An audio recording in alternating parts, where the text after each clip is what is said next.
কিছু কিছু বাড়ি থাকে যেগুলো দেখতে সাধারণ মনে হলেও তাদের ভিতরে লুকিয়ে থাকে শত বছরের অন্ধকার।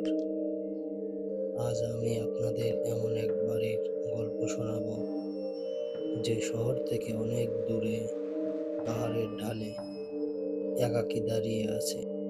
আমি পেশায় একজন চিত্রশিল্পী। নিজের ছবি আঁকার নেশায় আমি এই নীলকুঠি নামের বাংলোটা ভাড়া নিয়েছিলাম। যেদিন আমি প্রথম এই বাড়িতে পা রাখি, আকাশ ভেঙে বৃষ্টি নামছিল। পাহাড়ের মেঘগুলো বাড়ি ছাদ ছুঁয়ে যাচ্ছে। চারপাশটা কেমন একটা থমথমে নীরবতায় ঢাকা। কে জানতো এই নীরবতার আড়ালে লুকিয়ে আছে হাজারো অত্রনাদ বাংলোর কেয়ারটেকারের রহমত চাচা। আমাকে চাবিটা বুঝিয়ে দেওয়ার সময় একবার আমার চোখের দিকে তাকিয়েছিলেন। সেই চাহতে ভয় ছিল না, ছিল এক অদ্ভুত করুণা। তিনি শুধু বলেছেন, বাবা, রাতের বেলা দোতলায় লাইব্রেরির ঘরে আয়নাটা ঢেকে রাখবেন। আমি হেসেছিলাম, কিন্তু সেই হাসি যেন কত বড় ভুল ছিল তা বুঝতে বেশি দেরি হয়নি। বাংলোটা বিশাল দোতলার একদম শেষের লাইব্রেরি ঘটনা। সেখানে হাজার হাজার পুরানো বই, যার পাতাগুলো হলুদে হয়ে গেছে। আর ঠিক মাঝখানে বিশাল এক আয়না, প্রায় 7 ফুট উঁচু। তার ফ্রেমটা অদ্ভুত নকশা করা, মানুষের হাড়ের মতো দেখতে কারুকাজ। প্রথম রাতে আমি যখন লাইব্রেরিতে বসে স্কেচ করছিলাম, হঠাৎ আমার মনে হলো আয়নাটার ভিতর থেকে কেউ আমাকে দেখছে। আমি আয়নার দিকে তাকালাম। আমার প্রতি বিশ্বাস একদম ছিল, কিন্তু আমার মনে হলো আমার প্রতি বিলম্বের চোখে মনি দুটো সামান্য নড়ছে। আমি ভাবলাম চোখের ভুল। পরের দিন দুপুরে আমি যখন আয়নাটার সামনে দিয়ে যাচ্ছিলাম, দেখলাম আয়নার ভেতরে যে লাইব্রেরি দেখা যাচ্ছে, সেখানে একটাই বই মেঝের উপর পড়ে আছে। কিন্তু বাস্তবে আমার ঘরের মেঝেতে কোনো বই নেই। আমি শির দাঁড়িয়ে দিয়ে একটি শীতল স্থর বয়ে গেল। আয়নার পৃথিবী আর বাস্তবের পৃথিবী কি আলাদা হয়ে যাচ্ছে? তৃতীয় রাতে আমি একটা অদ্ভুত শব্দ জেগে উঠলাম। লাইব্রেরি থেকে আসছে, অনেকটা নখ দিয়ে কাঁচ ঘষার মতো শব্দ। আমি টর্চ হাতে নিয়ে লাইব্রেরির সামনে গেলাম। দরজাটা অল্প খোলা। ভিতরে উকি দিতেই দেখলাম আয়নার ভিতর থেকে একটা কালো হাত ধীরে ধীরে লাইব্রেরির দিকে বেরিয়ে আসার চেষ্টা করছে। হাতটা কুচকুচে কালো, আঙ্গুলগুলো অস্বাভাবিক লম্বা। আমি ভয়ে জমে গেলাম। টর্চের আলোটা আয়নার উপর পড়তেই হাতটা নিমিষেই ভেতরে ঢুকে গেল। কিন্তু তখনই আমি খেয়াল করলাম আয়না আমার প্রতিবিম্ব আর আমার সাথে মিশে না। আমি দাঁড়িয়ে আছি দরজায়, কিন্তু আয়নার ভিতর থাকা আমি ধীরে ধীরে আমার দিকে এগিয়ে আসছে। তার মুখে এক বৈচিত্র্য হাসি। সে তার ঠোঁটে আঙ্গুল দিয়ে আমাকে চুপ থাকতে ইশারা করলো। আমার মনে হলো আমার শরীরের নিয়ন্ত্রণ আমি হারিয়ে ফেলছি। আয়নার ওপারে থাকা সত্তাটি যেন আমার প্রাণ ভোমরা টেনে নিয়ে যাচ্ছে। পরের দিন সকালে আমি পাগলের মতো মোহাম্মদ চাচাকে খুঁজে বের করলাম। তাকে সব খুলে বলতেই তার মুখটা ছাইয়ের মতো সাদা হয়ে গেল। তিনি আমাকে বাংলোর নিচে একটা পুরনো বেসমেন্ট নিয়ে গেল। সেখানে মেঝের উপর একটা ঢাকা দেয়া গর্ত। তিনি বললেন, বাবা, এই আয়নাটা সাধারণত কাঁচ নয়। ১৫০ বছরের আগে এই বাড়ির মালিক তার মৃত স্ত্রীকে ফিরিয়ে আনার জন্য এক তান্ত্রিককে নিয়ে এই আয়নার তৈরি করেছিলেন।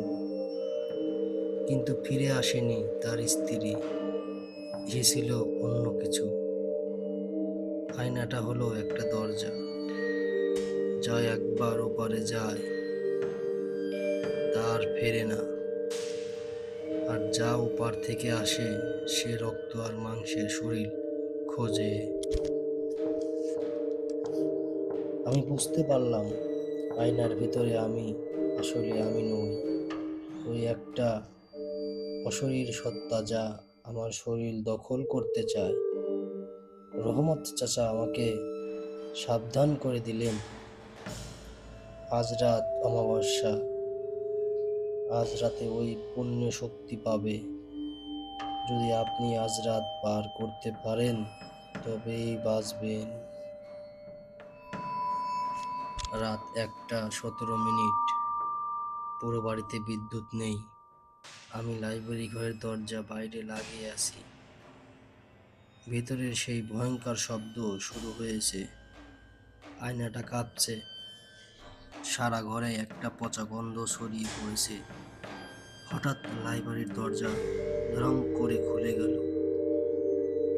আমি দেখলাম আয়নাটা এমন আর হচ্ছে নেই।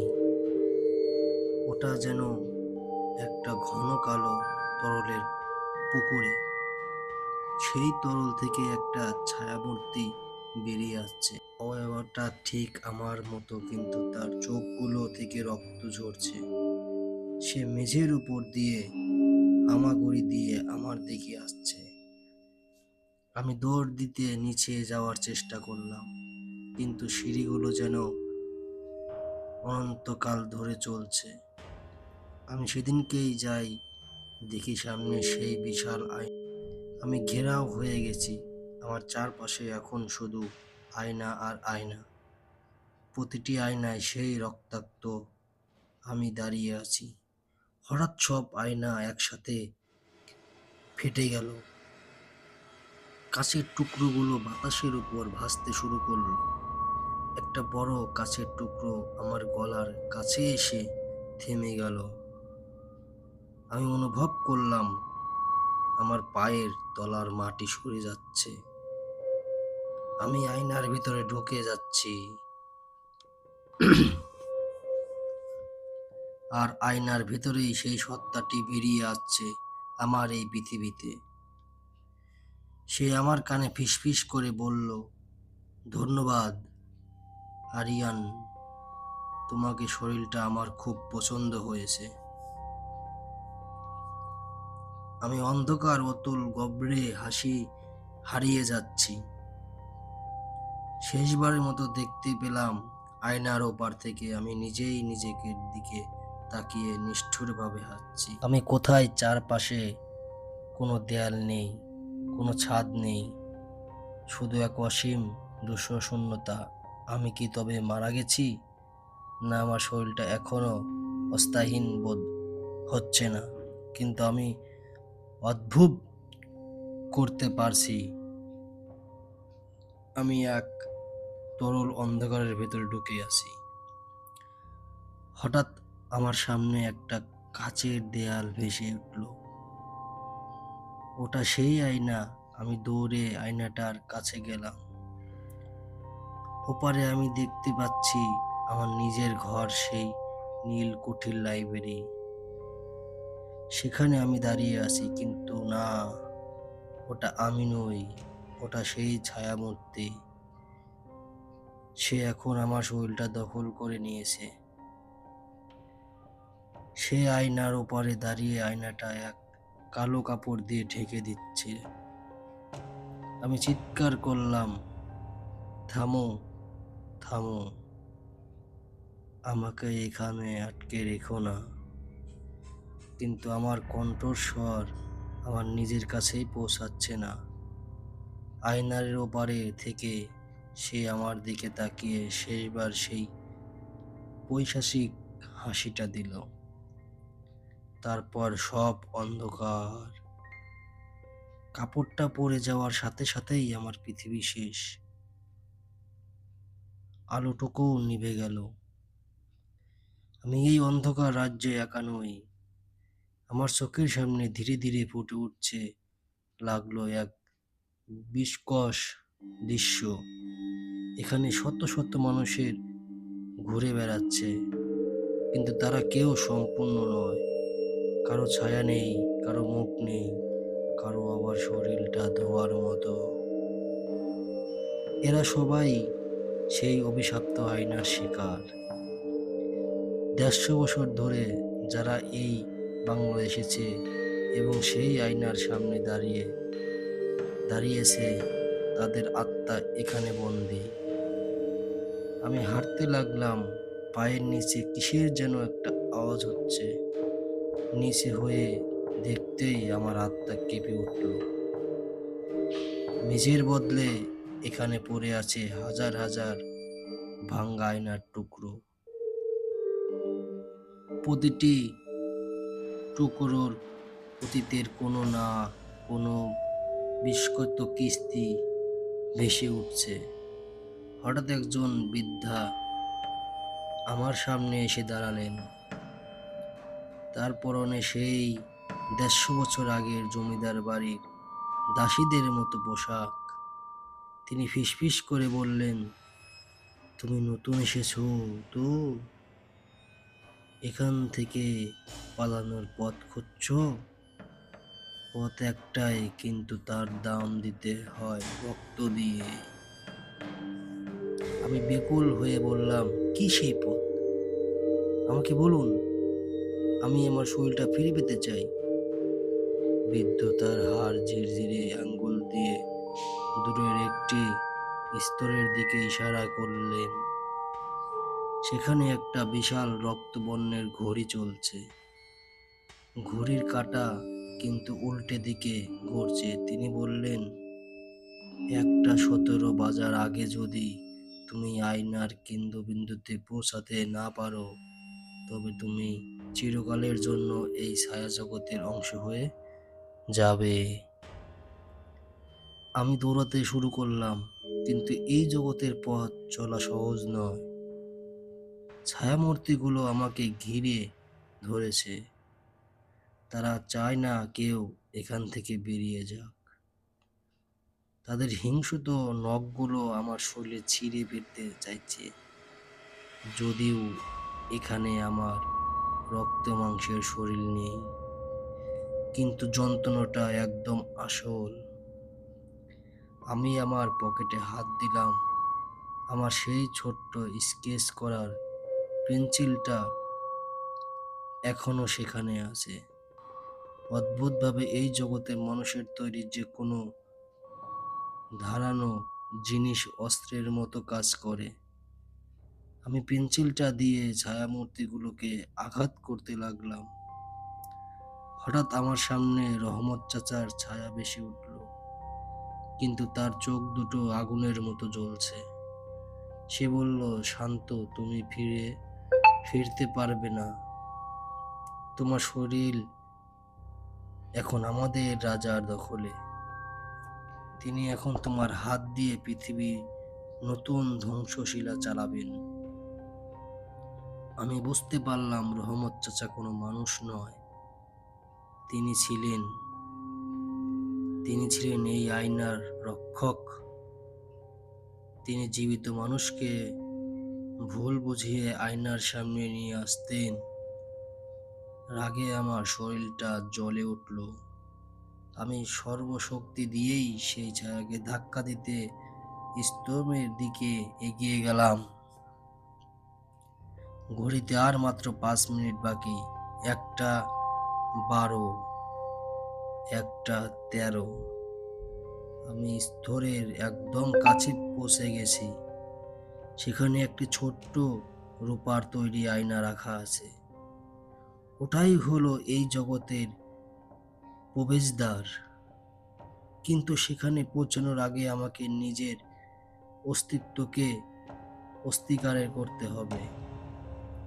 আয়নার ভিতর থেকে সেই ছায়ামূর্তি, যে এখন আমার শরীর নিয়ে লাইব্রেরিতে বসে আছে, সে আমাকে প্রচলিত করলো, শান্ত, ফিরে এসো, কি লাভ? পৃথিবীতে তোমার কেউ নেই, কোনো ভালোবাসা নেই, এখানেই থেকে যাও, তুমি অমর হয়ে থাকবে। বন্ধ করলাম। আমি ভাবলাম আমার সেই সব অসমাপ্ত ছবির কথা, আমার অপূর্ণ স্বপ্নর কথা। আমি পিছিয়ে বললাম, আমি মরতে রাজি, কিন্তু অন্যের হাতে নিজের জীবন ছেড়ে দিতে রাজি নই। আমি আমার হাতের তালুটা সেই ধারালো আয়নার টুকরোর ওপর চেপে ধরলাম। কাল্পনিক হলেও যন্ত্রণাটা, আমার চোখ ফেটে জল এলো। সেই রক্ত যখন রূপার আয়নার উপর পড়ল, তখন এক প্রচণ্ড বিস্ফোরণ হলো। চারপাশে অন্ধকার চুরমার হয়ে গেল, ভেঙে পড়তে লাগলো। আমি চোখ খুললাম, আমি মেঝের উপর পড়ে আছি, ফুসফুস ভরে বাতাস নিচ্ছি। আমি কি ফিরে এসেছি? হ্যাঁ, আমি লাইব্রেরির ঘরে। মেঝেতে সেই বিশাল আয়নাটা হাজার টুকরো হয়ে ভেঙে পড়ে আছে। রহমত চাচা কোথাও নেই। আমি ধড়পড় করে উঠে দাঁড়ালাম। আয়নার সামনে গিয়ে দেখি আমার শরীরটা ফিরে পেয়েছি, কিন্তু আমার গলার কাছে সেই কাচের ক্ষতটা এখনো দগদগে। আমি আয়নার একটি ভাঙা টুকরো হাতে নিলাম নিজের মুখ দেখার জন্য, কিন্তু এ কি? আয়নার টুকরোটা আমার প্রতিবিম্ব দেখা যাচ্ছে না, বদলে দেখা যাচ্ছে সেই দুষ্কর জগতের যেখানে আমি বন্দী ছিলাম। আর সেই জগতের ভিতর থেকে আমার নিজের ছায়াটা আমার দিকে তাকিয়ে হাত নাড়ছে। আমি কি সত্যি ফিরে এসেছি, নাকি আমার ছায়াটা পৃথিবী ফিরে এসেছে আর আমি এখন সেই আয়নার ভিতরেই রয়ে গেছি? হঠাৎ দরজার টোকা পড়ল। রহমত চাচার কণ্ঠ শোনা গেল বাইর থেকে। বাবা শান্ত, রাত তো শেষ হলো, চা খাবেন? আমি দরজার দিকে তাকালাম, কিন্তু আমি লক্ষ্য করলাম ঘরের লাইব্রেরির আলোয় আমার দেহের কোনো ছায়া মাটি পড়ছে না। আমি চিৎকার করতে চাইলাম, কিন্তু আমার মুখ দিয়ে কোনো শব্দ বের হলো না। আমি কেবল দেখতে পেলাম আয়নার ভাঙা টুকরোগুলো ধীরে ধীরে আবার জোড়া লাগছে, আমাকে আবার ভেতরে টেনে নেওয়ার জন্য। তো রহস্যময় সেই ঘটনা শুনতে, পরবর্তী ভিডিও দেখতে আমাদের চ্যানেলটাকে সাবস্ক্রাইব করে রাখুন। পেট কথা। তো বন্ধুরা, আজকে এই পর্যন্তই। দেখা হচ্ছে পরবর্তী ভিডিওতে।